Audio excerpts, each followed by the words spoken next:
Greg, you've got the Financial Times reporting that this Trump-Putin summit is cancelled. Is it just in jeopardy? What's the latest? Well, before this even, we had Russia really tamping down expectations for this summit. We heard that they would take challenging and work and a lot of preparation leading up to it. And now we have Donald Trump casting doubt on it himself.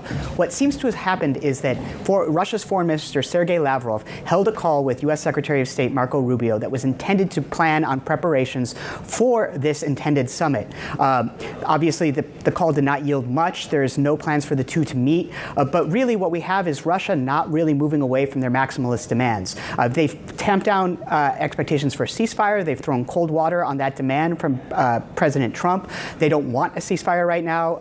So it's unclear what, if the summit was held, President Trump would actually walk away with. So now President Trump is potentially reassessing the situation, realizing he might walk away empty-handed from yet a second summit with President Putin, and reassessing whether this can happen. Of course, things can change. We saw that President Putin was able to get Trump on the phone ahead of his Zelensky meeting.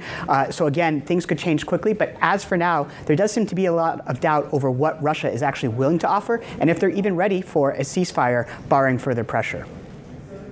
Well, the Europeans, Greg, are preparing for a ceasefire. We have these latest ceasefire proposals from the European leaders to try to end the war. Just talk us through what's actually in this 12-point plan for peace. Well, a few things. One, the plan does call for the conflict to be halted along the current lines of contact. Now, of course, that's something that Russia has dismissed. It's something that President Trump and the EU leaders are calling for. But again, that's one of the points of contention in leading up to a ceasefire. Now, should Russia agree to a ceasefire, the plan also calls for the return of Ukrainian children that have been deported from the country, as well as funds to rebuild Ukraine in the post-war reconstruction phase. Furthermore, it does address security guarantees for Ukraine. That will be crucial in any resolution to the conflict going forward, and something that Zelensky wants to keep on the agenda in front of Trump and on the minds of his allies.